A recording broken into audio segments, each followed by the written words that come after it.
Servus, ich grüße dich. Schön, dass du den Weg hierher gefunden hast. Heute gibt es ein ganz fantastisches Franzbrot, super knusprig und mit einer wirklich sehr angenehmen, feinen Krume. Und wie du da jetzt selber vorgehen kannst, das möchte ich dir gerne zeigen.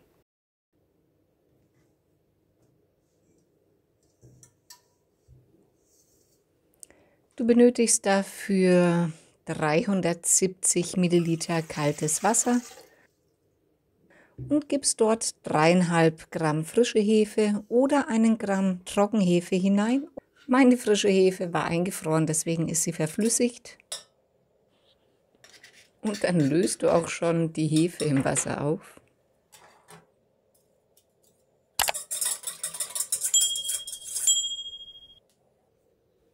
Dann gib noch 20 Gramm Honig dazu.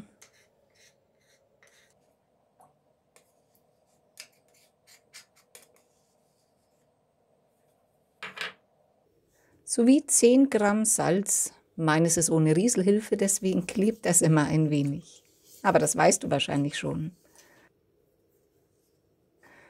Und dann natürlich das Wichtigste zum Schluss, 400 Gramm Weizenmehl Typ 550 und 100 Gramm Roggenmehl Typ 1150. Es ist also ein wunderbares Mischbrot.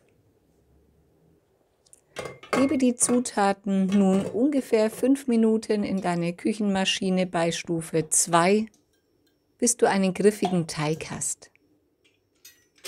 Oder knete den Teig mit deinen Händen für ca. 7 Minuten, bis er butterweich ist. Wenn der Teig dann bei dir so ähnlich aussieht wie bei mir, ist er genug geknetet worden und ist bereit für den nächsten Schritt. Dafür nimmst du dir eine Schüssel deiner Wahl, die groß genug ist, dass der Teig dementsprechend aufgehen kann, und ölst diese erst einmal ein. Und gibst natürlich auch, du wirst es dir schon denken können, den Teig hinein.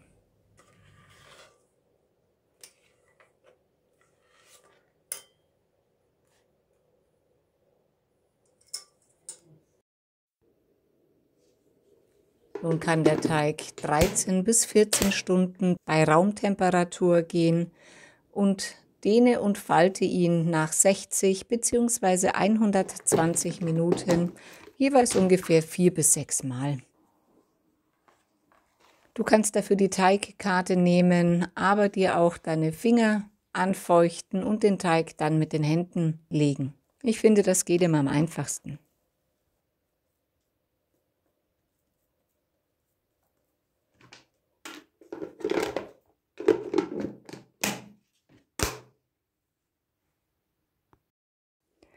Nach 13,5 Stunden kannst du sehen, wie wunderbar der Teig aufgegangen ist und die Hefe einen sehr guten Dienst geleistet hat. Und er riecht auch vor allen Dingen fantastisch nach frischer Hefe.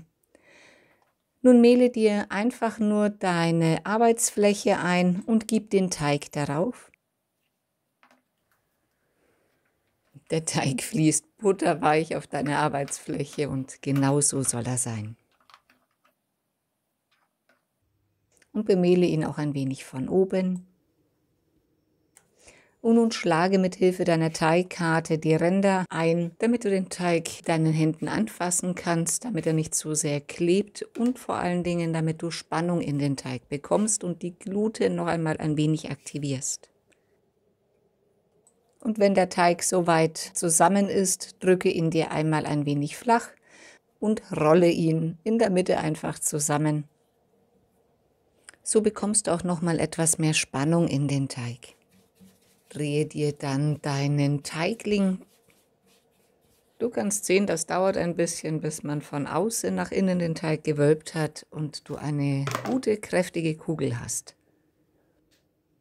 Nun nimm dir dein Gärkörbchen oder einen Korb, das du mit einem Tuch auslegst. Mehle das kräftig ein, nicht dass der Teig daran kleben bleibt. Und gib ihn auch schon ins Körbchen hinein. Noch ein wenig Mehl von oben. Und dann darf er nochmal für ungefähr 2,5 Stunden an einem warmen Ort ruhen, sodass er sich vom Volumen her ungefähr verdoppeln kann.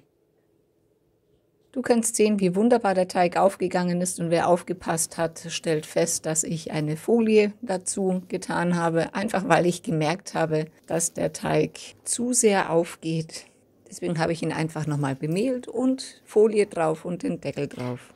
Aber dann kann er auch schon auf das mit vorgeheizte Backblech gegeben werden. Einfach draufstürzen, so wie ich das mache. Und dann ist mir leider die Kamera ausgefallen, aber ich habe den Teig dann noch längs eingeschnitten und habe ihn auch schon bei reduzierten 200 Grad in den Backofen gegeben. Und da kommt schon wohlig duftend das Brot aus dem Backofen raus. Dann führen wir noch die Klopfprobe durch, ob das Brot auch durch ist. Denn nur wenn es sich hohl anhört, dann ist es auch wirklich durch. Hört euch mal an, wie wunderbar knusprig das ist.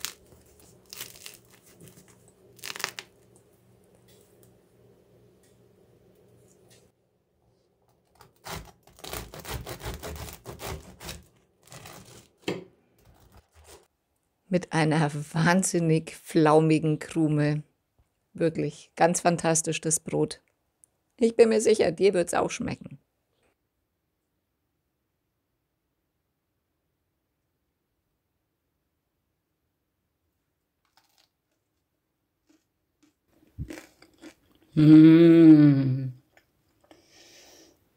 Deswegen wünsche ich dir jetzt einfach nur viel Spaß beim Nachbacken, guten Appetit, lasst es euch gut gehen. Bis bald, pfiat's euch!